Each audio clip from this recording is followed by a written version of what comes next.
Ooh, what's up, nerds and geeks? My name is OMGWTF, LOL FTW BRB. Welcome back to more Total Extreme Wrestling 2016, where we are playing as the WWF in the year 2001, booking the invasion angle, still in the year 2001, but we are in the last year of 2001, nerds and geeks, as we are quickly approaching the future. The future that is 2002. What a great year. What a great year. And it's going to be a great year in this timeline, too.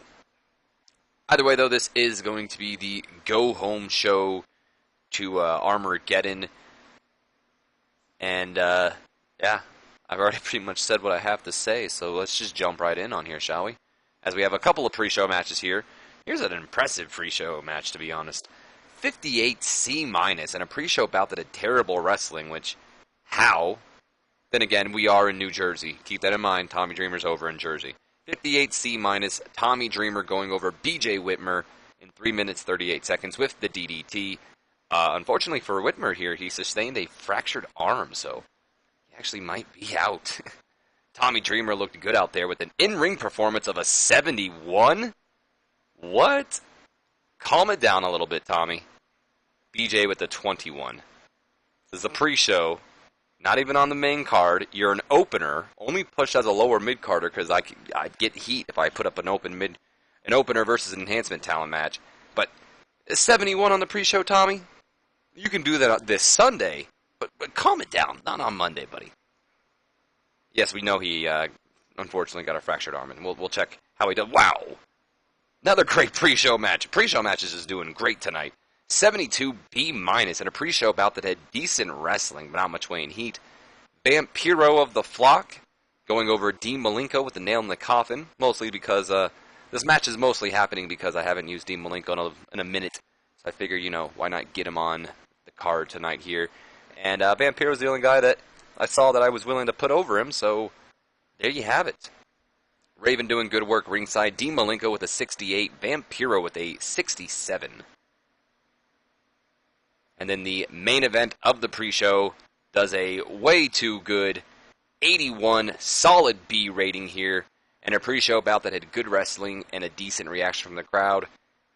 The weird team of Test and Hugh Morris. WWF and WCW teaming up here tonight to take on WCW's Rick Steiner and Rhino, who is just Austin's protege. He doesn't represent either company. Good match here. Decent reaction. Test and Hugh Morris defeating Rick Steiner and Rhino when Test defeats Rick Steiner with the pump handle slam. Rhino was apparently head and shoulders above everybody else. Unfortunately for Rhino as well tonight, though, he did sustain a fractured jaw, which sucks. Hopefully he's not out. I don't think he's out. I'm pretty sure a fractured jaw is minor, but he is going to be in matches, so hopefully that doesn't, further injure him. But either way, Morris with a 72, Tess with a 78, Rick Steiner with the weakest performance in tonight, 69, and Rhino with the impressive 90 in-ring performance. Rhino, calm it down. I'm going to have to ask you to do a Tommy Dreamer. I know we're in the New Jersey area, tri-state, EC dub. But these 90s and 71s, we're going to have to dial it down a notch. Not on the pre-show, baby. Hugh Morris is improving in performance, though, so that is something. So let's go off and start off the show with a... Oh, yeah, we know that, Michael Hayes. Thank you. 100A star as Monday Night Raw opens up with Chris Jericho and the WCW United States Champion Christian making their way down towards the ring, of course. The announcer's probably putting over last week's matchup between Jericho. Wait, Jericho? No, Jericho didn't fight Edge last week. I don't remember what Jericho did last week. Completely brain farted me. Either way, though, Jericho's in the ring. He takes the mic and he says, "Shut up." He's not in the mood tonight, nerds and geeks. He goes, normally I come out here all happy and whatnot. I do my whole Raw is Jericho bit, but not tonight. Nope. I'm not in the mood for it. Zoom in on this face, cameraman. Bill, you said I'm next? I'm next? No, Bill, you can't do that. You can't do that. Because I already said you're next, and I meant it. I challenged you first, and I'm not about to let you steal my thunder by letting these sheep think that you called me out. Oh, and, another thing. Last week, Greenberg, you had the audacity to put your hands on a man who's not only my protege, but my best friend, Christian? You can disrespect me, but not my friends, Junior. So now, you've gone and made it personal, Greenberg. And you know what happens when you make it personal, Greenberg? But before he can tell us what happens, that's when Edge's music hits, and he makes his return. He had a week off last week from, the attack from Goldberg, but he's back, makes his return. He comes out, and he says, I can't believe I'm going to actually get a second chance to say this again, but Jericho, will you please shut the hell up? Now look here, coming from a guy who's actually felt Goldberg's strength and faced you, Jericho, take it from me. There's no way you're winning this match, and I think you know that.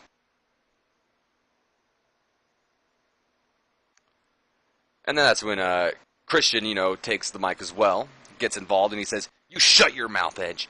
I felt Goldberg's strength last week as well, and I know for a fact that Jericho has a plan for Goldberg's inhuman strength. The only question is are you going to have the strength to even face me this Sunday? Or should I start looking for a new challenger? And then Edge goes, trust me, Christian, there isn't a damn thing on this planet that'll stop me from beating your ass in front of the entire world this Sunday. And speaking of our match, I spoke to Commissioner Foley today about changing our match into a no DQ match to ensure that you couldn't weasel your way out of it by some cheap tactics like getting yourself disqualified or counted out. And you know what he thought? He thought it was a great idea. And you know what? He even came up with an idea of his own. He said, and I quote, if Christian is able to compete tonight, then you'll have to find a tag team partner, because tonight it'll be you and a partner of your choosing facing off against Vitamin C, which is a ridiculous name, by the way, I may add. And you know what, Christian, since you seem to be doing fine, well, it looks like we're having our match. So you know what, boys? I gotta go find you later. I gotta go find a partner. I'll see you guys later. And I imagine Jericho and Christian just being like, what? No, like y'all, putting a fit up against it. But Edge already dips because he's got to find himself a partner tonight, because we're gonna have an impromptu. I guess it's not an impromptu match if it's planned, but we're going to have a tag team match between Vitamin C, Jericho, and Christian, and a partner of Edge's choosing along with himself. Got the show off to a strong start, crowd was hot for it, gained heat to both feuds, and we move on to the next segment, which is just, psyching up that indeed later on tonight we will see that tag match, which gets a solid ADB, and then JR and King also hype up that tonight we will have a fatal four-way match as one half of the tag team champions, Stone Cold Steve Austin. Oh, that's kind of creepy. Throughout this entire video, guys, I spotted a bug up on my ceiling. I looked up again to spot him now more towards my way. Don't mess with me, bug. I will kill you. I'm going to move over just a little bit more here and get me something big just in case this bug thinks he's got the balls. But either way, JR and King also announced that later on tonight we will have a fatal four-way involving one half of the tag team champion, Stone Cold Steve Austin, as he will battle 3 of the 6 competitors, I guess, 3 people from the other 3 teams, Canyon, Albert, and Scott Steiner. Oh god, he's over there now. he's a quick runner. Fatal four-way match between all the tag team title contenders, pretty much. And then also, Triple H picks Rock's Poison tonight. We then go to the opening match of the night here with 71 B- in a poor match. Bradshaw going over Balls Mahoney in his Hardcore Championship Open Challenge thing he's been doing here. 5 minutes, 33 seconds after a pinfall with a clothesline from hell, making his 5th defense of the Hardcore Championship here. Pretty vocal crowd, not particularly thrilled to see Balls Mahoney wrestle, which I don't know why. It's not like he did bad. He's got like the Daphne syndrome going for him with a 42, not doing bad. Either way, though, Bradshaw stood out as being good and had an in-ring performance of a 75. Balls is improving in Rumble, so good for him. He made the most of his appearance. We then go to an 83 B+ angle afterwards. As we've seen in the past couple weeks, Ron Simmons attempts to do it once again as he runs it out from the crowd, goes to attack the WWF Hardcore Champion Bradshaw, but Bradshaw saw it coming this time, and he fights back. doesn't let Ron Simmons get the jump on him. The two former APA partners begin to brawl in the middle of the ring until Ron Simmons sees Bradshaw going in for a clothesline from hell, which quickly leads to him ducking out of the ring and getting out of there. And Bradshaw goes on and grabs a mic, and he says, "You see that, Ron? You must really think I'm stupid if you think I fall for that again. I mean, week after week you come out here and attack me from behind like a coward. And then you take this here mic and brag to the world about how you can beat me anytime, anywhere, and how I was the weak link in the APA. But look who's running away with their tail between their legs this week. But hey, that's alright, because come Sunday, we're going to find out who is the better member of the APA when I give you a good old-fashioned country ass-kicking." And then I'd imagine maybe he just holds up the Hardcore Championship while Ron Simmons is just like, alright, I see you. Have we booked in that match? We have. So there you have it. Just with the go-home shows, I always try to make sure I get majority, if not all, storylines on there. So Nitro will probably see the rest of the ones that don't get highlighted this week. But so yeah, I try to get everything going here. We then lead into an 89 solid A rating here. Michael Cole not rated, so don't get excited here. Cole's like, "Ladies and gentlemen, joining me at this time is the WWF Champion, The Rock." But before he can even get on with what he's saying, Rock puts his hands right in front of Cole's face, and he goes, No, Rock's got this, Cole. He'll take it from here. You can scoot along." And then, Cole scoots along, and then Rock's like, "Finally, The Rock has come back to New Jersey." And now last week, The Rock got to pick Triple H's poison, and The Rock poisoned him all right. The Rock wanted to test you, Triple H. So The Rock, not I, Rock never says I. So The Rock found the only other guy to be able to call himself a world champion. Someone who would take you off your game. Admittedly and stupidly, The Rock wasn't counting on the spawn of Whoopi Goldberg and the Predator to show up. And now this week, the roles are reversed. Triple H gets to pick The Rock's poison, and all week The Rock's been thinking, who's it gonna be? Like he's starting to mock Triple H from last week when Triple H, made the joke, "Oh, who's Rock gonna pick?" Who's it gonna be? Is it gonna be the man who helped Triple H out last week, Booker T? One of his old DX buddies? I think Billy Gunn and X-Pac are still under contract. Or maybe you'll dig through my past and find out who hates me the most. The point is, it doesn't matter who you pick, Triple H, because the only thing that matters is The Rock is going to march down there, just like he's going to do at Armageddon. He's going to march down there. He's going to open up a can of whoop-ass, like Stone Cold would say on his opponent tonight. I did not mean to say can of whoop-ass, so that was my bad. I just had to roll with it, though. He's going to lay it the smack down on your candy ass, and he's going to walk out tonight in Armageddon still WWF champion. If you're somehow, all that jazz and all that. But The Rock is cooking. Just a promo here, pretty much saying that he don't give a damn who Triple H's picks because he's going to beat them tonight just like he's going to beat Triple H this Sunday. So there you have it. Rock came out looking excellent. Gained heat to the feud. Michael Cole learning to show more charisma. Making the most of his limited appearance here tonight. We then lead to a 75B- as we just see Benoit and Ric Flair making their way towards the ring before the commercial break. Lead into after the commercial break with a 100 A-star rating here. Back from commercial, out comes WCW's Ric Flair and his protege, the 2001 King of the Ring winner, Chris Benoit. The two make their way down to the ring while JR and King, of course, talk about last week's match, Benoit versus Kane, and Flair versus Taker at Nitro. And then once in the ring, Flair gets the mic, hands it over to Benoit, who then taps on the mic, one of these. Sorry for annoying you guys there, but one of those, just a tap on the mic before, just getting everyone's attention. He says, "Undertaker, you should be disgusted at the man you see in the mirror. How dare you? How dare you beat up a legend like Ric Flair? I mean, no offense to you, Rick, but come on, Taker. He's not exactly a young chicken anymore. But that's okay, Rick, because come Armageddon, not only will I avenge your loss to the dead man, but when I cripple the dead man, I will bring back the WWF Intercontinental Championship to WCW." And then that's when Taker's music hits and Kane's fire goes off, and out comes the Brothers of Destruction. No bike this time, though, because we got Kane, and Taker takes the mic and he says, "Benoit, are you really going to come out here and flap your gums over me fighting Ric Flair? You're the one who put him in that situation, not me. But Flair also has something that you don't, and that's a set in between his legs.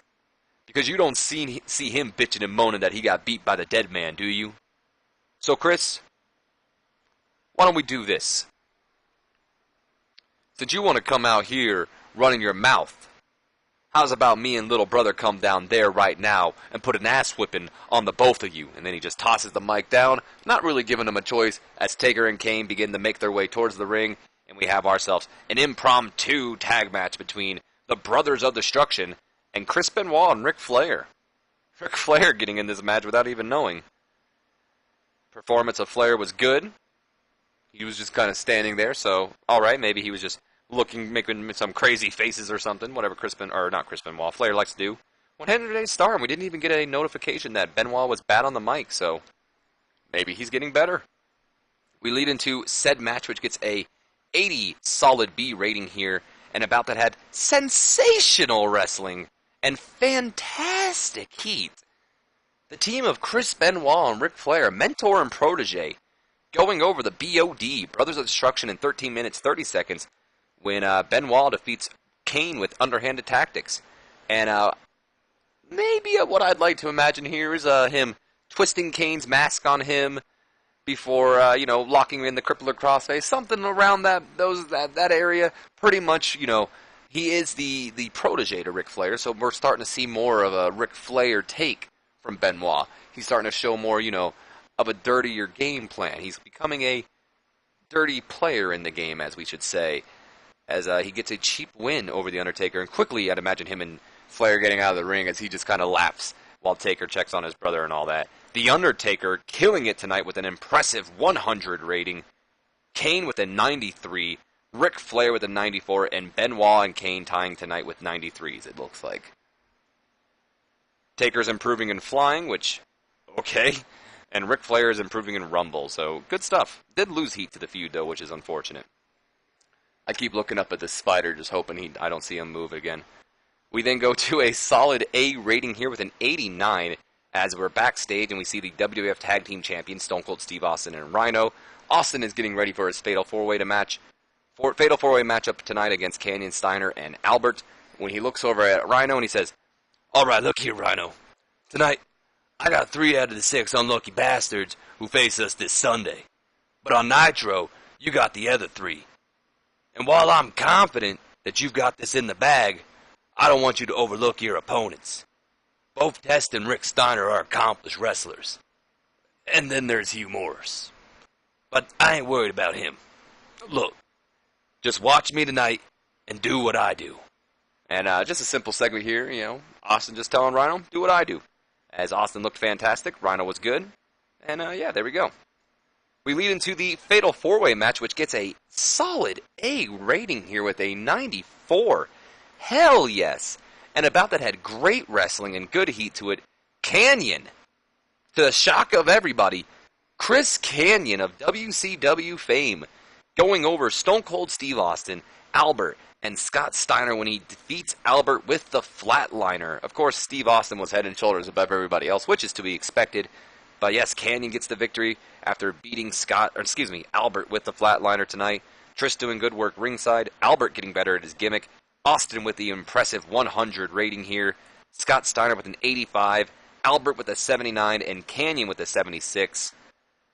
Great match here, guys. Great match. Holy hell. Scott's improving in Rumble. As we lead on to an 83 B+ rating here. It's just a freestyle because I can explain it to you guys. I'd imagine after the match, Austin and Steiner both being kind of pissed, both kind of arguing at each other. "Oh, this is your fault," in each other's faces because they were battling each other, not even, looking at Canyon and Albert. And in the corner of their eyes, they see Albert and Canyon. They're not in each other's face. They're not arguing with each other. They're shaking hands. Albert extended his hand to Canyon, saying, "Good match, dude. You beat me." And Canyon shakes his hand back, which then leads to Stone Cold Steve Austin and Scott Steiner beating up Canyon and Albert. They set their differences aside and go after Albert and Canyon, start beating them up, which leads to Test and Hugh Morris coming to their save, probably leading to Austin and Steiner getting out of the ring, saying, "I'm not going to deal with this," and so on and so forth. By the way, Austin and Steiner were not happy that Canyon was winning that match. I'm going to have to pay him money after this. We then move into a 96 A-star rating here as we're backstage in the locker room of Stephanie McMahon and Triple H. or I should say Stephanie McMahon Helmsley. Triple H, he's angry. He can't find himself an opponent for Rock, as we'll find out in this promo. And he says, "This is ridiculous. Nobody, not a single damn person wants to step up and face Rock tonight. Nobody wants to step up and face the WWF champion. I'll never understand people, Steph." And then that's when Steph gets a rare appearance on the mic, but as you see right here, that's probably why she doesn't get it too often. And she says, "Don't even try it, Hunter. Those other men in the locker room aren't as motivated as you. They can't hold a candle to the athlete that you are, and they don't even deserve to grace the same ring as you." And then Triple H is like, "As right as you are, that still doesn't solve our problem tonight, Steph. We still need to find an opponent for The Rock." And then Stephanie just goes, "Oh, I wouldn't worry about that. We'll just have to speed things up and bring the backup in a little earlier than we thought." And I'd imagine Triple H I didn't write it in, but him kind of being taken aback by that. Like, you want to bring in the backup? Who the hell's who's the backup? We don't even know who the backup is, but apparently Stephanie wants to bring him in early. But before he can even do that, Giant walks in, as you can tell by the picture, and the Giant says, "I don't know who the hell this backup is, but they can wait. You need an opponent for Rock? You're looking at him. All I hear on WCW is about how DDP took The Rock to the limit, how DDP beat The Rock, how DDP even earned The Rock's respect. But Rock, just like DDP, is a joke compared to a Giant. And just like I'm going to do to DDP this Sunday at Armageddon, I'm going to take The Rock out tonight. So you can thank me later." And he just walks out or something, while Triple H and Stephanie smiles, and Triple H is just nodding his head like, "All right, I can work with this." So Giant and Triple H work in using the creative, they were unscripted because Stephanie uses her creative control to go unscripted. They improvised well here tonight, while Stephanie underperformed. Not that she did bad, but she just underperformed. So maybe it's because she was overshadowed by two main eventers. Who knows? Either way, Triple H and Giant looked good here, and it gained heat for both their feuds, actually. As we lead into, we lead into the tag team match pretty much here. 86 B+, Vitamin C make their entrance. They're already in the ring. Edge makes his entrance, but before Edge can, bring out his tag team partner, Jericho takes the mic and he says, "All right, Edge, you can quit with the whole charade. I know, Christian knows, these fans know, and hell, even you know, Edge, that Christian was your only friend, and without him, you've got no one. So don't come out here and act like you actually found someone to team with you." And then Edge goes, "Again, Jericho, shut the hell up. And now allow me to introduce my partner, a man who's looking to blow off some steam after what just happened tonight. A former WWF Tag Team Champion, Hardcore, Intercontinental, and European, or at least to my Canadian friends, Canadian Champion. Ladies and gentlemen, my partner, Test." And out comes Test, who we just saw save his partner, and as Edge mentioned, is definitely looking to blow off some steam after, Austin and Steiner, looking to take out his partner. Test has a little experience with people jumping, him from behind, so he doesn't want that to happen to his partner. Jericho came across well, which that's fine. We lead into our tag team match here, which gets a solid 79 B rating, and a bout that had superb wrestling and good heat to it. Chris Jericho and Christian end up going to a draw with Edge and Test after we have a sports entertainment finish here. When Goldberg interferes as he's looking to come after Chris Jericho again. Still is relentless in his chase on the Ayatollah of Rock and Rolla. This time I'd imagine Edge going for a spear on Jericho, which leads to Goldberg racing down and spearing Edge before he can spear Jericho, which leads to maybe a DQ or, just the match being thrown out. And we'll lead into the next segment as we see what happens afterwards. But I don't think we've actually used Jericho and Christian as a team yet, because I don't think I've seen this notification pop up. But hell yes, Chris Jericho and Christian showing excellent chemistry teaming together. Now that could be a mod thing, because, they are a real-life team, but it also might not be. We could have just gotten lucky. Christian with a 92. This is the night of over-performances, I feel. Everybody's just killing it here tonight. Jericho with an in-ring performance of a 100. That's the third person tonight. Taker, Austin, and now Jericho. Test with an 80. Edge with an 83. All around great performances tonight. Did lose heat to their feuds, but I'm sure this next segment's going to help us out. Solid A rating here with a 92. Christian quickly gets off the apron because he sees Goldberg. He knows what's coming. He grabs Jericho by his ankle, He pulls him out of the ring. He's all like, Jericho, we need to get out of here. Jericho and Christian start retreating.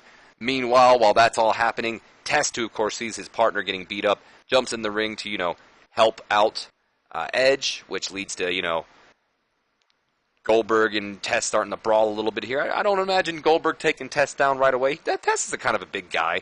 So I'd imagine Goldberg and Test exchanging a couple blows before finally Goldberg, lifts him up in the air, hits him with the jackhammer? Yeah, jackhammer suplex. And then, of course, staring at Jericho while he's doing it. He then takes the mic after he hits the jackhammer on Test and he says, "Hey, Chris, at Armageddon you may be next, but that doesn't make you first. No. That honor belongs to the WCW United States Champion, Christian. See you Thursday, boy." And he throws the mic down while, I'd imagine JR and King freaking out like, Goldberg makes his I don't know if we can call this a WWF debut because it's on Nitro, but he makes his televised debut pretty much on WWF TV, as it'll be Goldberg taking on the WCW United States Champion, Christian. And boy, oh boy, do I feel bad for Christian. Jericho came across well, as did Edge. Gained heat for the Edge and Christian storyline, so there you have that. We then lead into a solid B rating here in our main event. 80 rating for it in an exceptional match. Giant going over The Rock in 12 minutes 52 seconds. After a chokeslam when we had Triple H distract The Rock. Triple H was on commentary, so I'd imagine some, Triple H getting off commentary while Rock's maybe, setting up for a rock bottom or something. Gets distracted. He, lands, punch on Triple H, which takes him out. Turns around, choke slam, 1, 2, 3. Giant beats Rock. Rock with a 98 and Giant with an 89. So it's like they reverse their scores backwards. And then to end off the night with an 88 B+, we just have Triple H who gets in the ring after Rock just lost, of course. Giant's already out. He's pissed that Rock not only punched him, but he sees his opportunity as he just gets on top of Rock and starts wailing down with him with some punches. Eventually maybe even costing, maybe having Rock bleed right across the forehead. Like I said, landing those punches down on him before, holding the championship, saying, "I'm going to take this away from you, and you're never going to see it again," stuff like that. Typical Triple H stuff, as he just beats down on the champion to end off the night. Of course, Stephanie and Triple H have that great chemistry. Triple H was good. Rock was fantastic. We end off the show to get a solid 90 rating here with solid A rating here with a 90 rating, increasing our popularity in 9 regions. Hell yes. Great go-home show. And we have a decision. Great. Wonder what that's going to be. Oh, yes. Injured reported to be working through the pain, which I figured we're not going to be. Look at that. He's already had 2 injuries. Great. BJ Whitmer was hurt as well, which I'm curious about. He's working through a fractured arm. Interesting. And then Michael Modest is apparently rising. I'll go ahead and give oh, he's already on our short list. Alright, what do we got here? Oh, that's whatever. BJ was injured. Rhino, we already know about that. Hugh Morris. Scott Steiner says Hugh Morris doesn't connect with the fans, which unfortunate. Tommy Dreamer. Tess says Tommy Dreamer doesn't connect with the fans. And Rhino also says Tommy doesn't connect with the fans. Be why he's still in that scene. What do we got here? Oh, that's right. I was bringing in Kaz Haishi as a developmental star. Where's Yang? Is Yang in, I think Yang is in HWA? Because I think he's the Cruiserweight champion there. I kept clicking the wrong one like an idiot. Does he go by Jimmy Yang? Yeah. HWA, I thought so. Yeah, let's send him to HWA as well. Yeah, let's complete the contract, and let's do a team between him and Yang, actually. So let's go to developmental. Gosh darn it, what am I doing? Child companies. And let's go to HWA teams. Add team of Yang and Kaz.